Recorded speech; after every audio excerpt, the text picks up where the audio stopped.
रेशमपुर नाम का एक गांव था जिसमें नवनाथ और रमा रहते थे।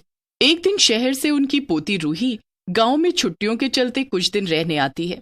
एक दिन नवनाथ अपनी पोती को गांव के मेले में ले जाते हैं, जहां पर रूही कठपुतली वाले का खेल देखने की जिद करती है। अरे वाह दादाजी, दादाजी वो देखो, वहां पर पपेट शो चल रहा है। मैंने इसके बारे में किताबों में ही पढ़ा है। आज मुझे इसे रियल में देखना है दादाजी। अरे रूही बिटिया, वो कठपुतली वाला है और उसका तमाशा चल रहा है। चलो, अगर तुम्हें उसका खेल देखने की इतनी ही इच्छा है तो हम दोनों साथ में जाकर देखेंगे। बचपन में मुझे भी कठपुतली का नाच देखना बड़ा पसंद था। ऐसी बात है क्या दादाजी? फिर तो और मजा आएगा।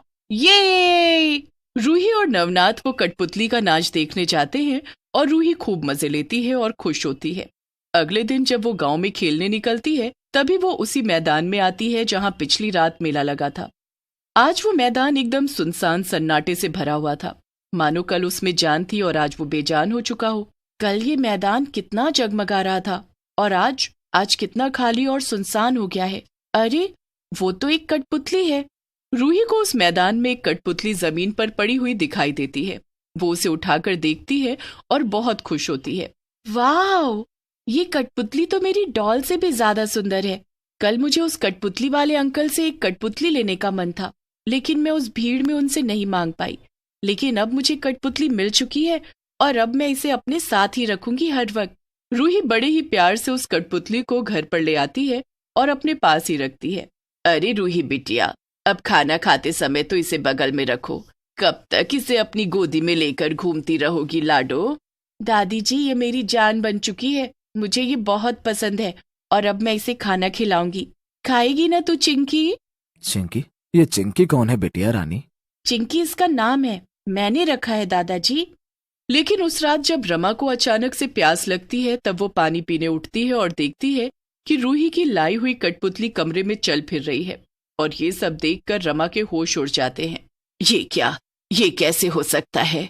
इसका मतलब ये कठपुतली कोई साधारण कठपुतली नहीं है। नहीं, तुमने मुझे मेरे रूप में देख लिया। अब तुम्हें मरना होगा। रूही जाओ, अपनी दादी को मार दो। ठीक है चिंकी, अब मैं तुम्हारी कठपुतली बन चुकी हूँ और तुम जैसा बोलोगी मैं वैसे करूंगी। ये हुई ना बात। रूही पूरी तरह उस भूतिया कठपुतली के द्वारा सम्मोहित हो चुकी थी, या यूं कहो कि एक प्रकार से वो उसकी ही कठपुतली बन चुकी थी। जैसे वो रूही को नचा रही थी, वैसे ही रूही उसके इशारों पर नाच रही थी। रूही अपनी ही दादी को मार देती है और अगले दिन नवनाथ को लगता है कि रमा को सिर पर चोट लगने से वो मरी है, जबकि रूही ने ही उसका सिर फोड़ा होता है। ये क्या हो गया रमा तुम्हें? तुम मुझे छोड़कर नहीं जा सकती हो। रमा, ओ रमा, आंखें खोलो ना अपनी। रमा, रमा, रूही बिटिया, तुम्हारी दीदी नहीं रही। संभालिए अपने आप को दादाजी, मैं हूं ना। अब रमा की मौत के बाद नवनाथ पूरी तरह टूट चुका था। वो ना तो कुछ ठीक से खाता न ठीक से पीता, जिस कारण उसकी तबीयत भी खराब सी रहने लगती है। एक दिन जब वो घर की सफाई करके कठपुतली चिंकी को दूसरे कमरे में रखता है, तब वो बाद में देखता है कि वो फिर से उसी कमरे में वापस रखी हुई है जहां से उसने उसे उठाया था। अरे, ये कैसे हो सकता है? मैंने इस कठपुतली को अभी दूसरे कमरे में रखा था, लेकिन ये वहां से यहाँ कैसे आ गई फिर से? मुझे तो कुछ समझ नहीं आ रहा। रूही भी नहाने गई है, फिर किसने लाया है इसे यहाँ पर? क्या हुआ दादाजी, क्यों अकेले में बड़बड़ा रहे हो? अरे रूही बिटिया, वो मैंने तुम्हारी इस चिंकी को अंदर के कमरे में रखा था, लेकिन ये फिर से यहाँ बाहर आ गई, न जाने कैसे। ओफो दादाजी, आपको पता नहीं क्या, चिंकी चल फिर और बोल भी सकती है। क्या? ये तुम क्या कह रही हो बिटिया? डर गए ना आप? अरे दादाजी, मैं तो मजाक कर रही थी। अब आप ही बताइए, भला कोई कठपुतली एक जगह से दूसरी जगह चलकर जा सकती है क्या? नहीं ना, आप ही इसे फिर से यहाँ पर रखकर भूल गए होंगे। आपकी उम्र भी हो गई है और दादी जी के जाने के बाद आप थोड़े खोए खोए से भी हो। अब गांव में अचानक से सरपंच के परिवार में पिछले कुछ दिनों से किसी न किसी की मौत होने लगती है और ये खबर पूरे गांव में फैल जाती है। क्या बात कर रहे हो तुम? सरपंच के परिवार से लोग मर रहे हैं? लेकिन कैसे? पता नहीं नवनाथ, लेकिन पिछले कुछ दिनों से ये सब हो रहा है। अभी तक आधा परिवार मर चुका है। कैसे मरे, किसने मारा, ये सब उन्हें भी नहीं पता। इतनी रहस्यमयी मौत हुई है उन लोगों की। क्या? अरे बाप रे, ये मामला तो काफी गंभीर लग रहा है। हाँ नवनाथ, मुझे तो लगता है कि किसी से दुश्मनी है सरपंच की, और वो दुश्मन ही ये सब कर रहा है। हाँ हाँ, ये भी हो सकता है। खैर, हमें क्या करना है, हमें अपने काम से काम रखना चाहिए। एक शाम जब रूही घर पर नहीं आती तभी नवनाथ घबरा जाता है। अरे, ये रूही बिटिया कहाँ रह गई? 3 बजे की खेलने गई है, अभी तक घर वापस नहीं लौटी। कहीं कुछ हुआ तो नहीं उसके साथ? नहीं नहीं, शुभ शुभ बोल नवनाथ, भगवान मेरी पोती को सही सलामत रखे। फिर कहाँ गई होगी रूही? चिंताग्रस्त और परेशान नवनाथ रूही को पूरे गांव में ढूंढने लगता है, लेकिन वो उसे कहीं नहीं मिलती। इसलिए वो थक हार कर घर लौट आता है। तभी उसे रूही कमरे में सोई हुई दिखाई देती है और उसकी कठपुतली उसके साथ सोई होती है। नवनाथ घर के अंदर जाता है, तभी वो देखता है कि अभी वो कठपुतली खिड़की में जाकर बैठी है, और ये देखकर उसकी आंखें फटी की फटी रह जाती हैं। ये कैसे हो सकता है? अभी बाहर से मैंने देखा था कि रूही इस कठपुतली के साथ सोई है, और अब ये कठपुतली खिड़की में। ये तो अभी 1 मिनट पहले रूही के सीने के पास थी। ये कैसे संभव है? नवनाथ इस बात पर इतना गौर नहीं फरमाता और वो भी सो जाता है।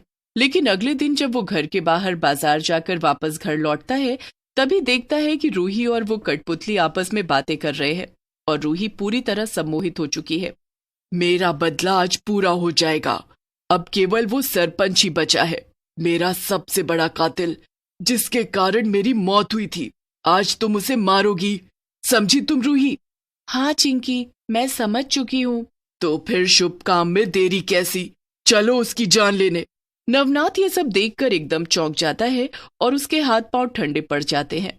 इसका अर्थ ये है कि ये कोई साधारण कठपुतली नहीं है, और ये मेरी पोती रूही से अपना बदला पूरा करवा रही है। नहीं, मुझे इसे रोकना होगा। नवनाथ रूही और कठपुतली के पीछे पीछे भागने लगता है, लेकिन उसके पहुंचने से पहले ही रूही ने सरपंच को मार दिया होता है। और तभी रूही और वो भूतिया कठपुतली नवनाथ को देख लेते हैं। नहीं, रूही तुम्हारे दादी जी की तरह अब तुम्हारे दादाजी ने भी मुझे देख लिया है, वो भी मेरे इस रूप में। अब तुम्हें अपने दादाजी को भी उसी प्रकार मारना होगा जैसे तुमने मेरे कहने पर अपनी दादी को मारा था।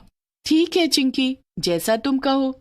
रूही नवनाथ को मारने जाती है, लेकिन तभी नवनाथ अपनी जान बचाते हुए वहां से भागने लगता है। रुक जाओ, तुम बचकर नहीं निकल सकते, तुम्हें आज मरना ही होगा नवनाथ। नवनाथ भागते भागते एक पेड़ पर चढ़ जाता है और रूही आगे निकल जाती है। रूही और भूतिया कठपुतली नवनाथ को ढूंढ नहीं पाते। बाल बाल बच गया मैं, लेकिन अब मुझे चौकन्ना रहकर जल्दी से बाबा जी के पास जाना होगा। वही अब मुझे इस दुविधा से बाहर निकाल सकते हैं। नवनाथ बाबा के पास जाता है और बाबा को सब कुछ बता देता है। तभी बाबा उसे सारी सच्चाई बताते हैं। जितना तुमने मुझे बताया उसके मुताबिक सारी जांच मैंने कर ली है, और मुझे सब पता चल चुका है नवनाथ। क्या पता चल चुका है बाबा जी, बताइए ना। ये बात कई सालों पहले की है। हमारे गांव में एक छोटी लड़की थी जिसने सरपंच और उसके परिवार वालों को सोने और हीरे की तस्करी करते हुए पकड़ लिया, और तभी उस लड़की को यह भी पता चला कि सरपंच ने ही उसके माता पिता को मारकर उनके पैसे लिए हैं। फिर वो लड़की जाकर पूरे गांव को ये सब ना बताए, इसीलिए सरपंच और उसके परिवार ने उस लड़की को मार दिया। लेकिन उस लड़की के मरने के बाद उसकी आत्मा उसके साथ हमेशा रहने वाली कठपुतली में कैद हो गई, और उसी कठपुतली को तुम्हारी पोती रूही मेले के मैदान से उठा लाई। क्या? हाँ नवनाथ, और अब उस कठपुतली ने रूही को अपनी कठपुतली बना दिया है, और वो रूही को सम्मोहित करके उसके जरिए अपना बदला ले चुकी है, और अब वो रूही के साथ रहकर ही सारे इंसानों को भी परेशान करेगी।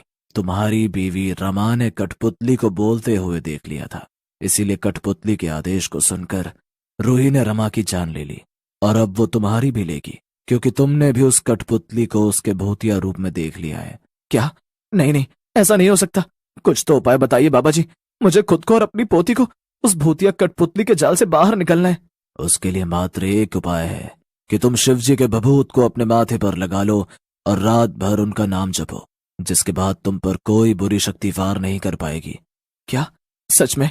नवनाथ ने वही किया जो बाबा ने कहा, और अगले दिन जब वो घर गया तभी रूही उस पर वार करने आई, लेकिन वो उस पर वार ही नहीं कर सकी, और बदले में वो भूतिया कठपुतली ही जलने लगी और सम्मोहित हुई रूही अब इतने दिनों बाद अपने होश में लौट आई। छोड़ूंगी नहीं, मैं तुम्हें नहीं छोड़ूंगी।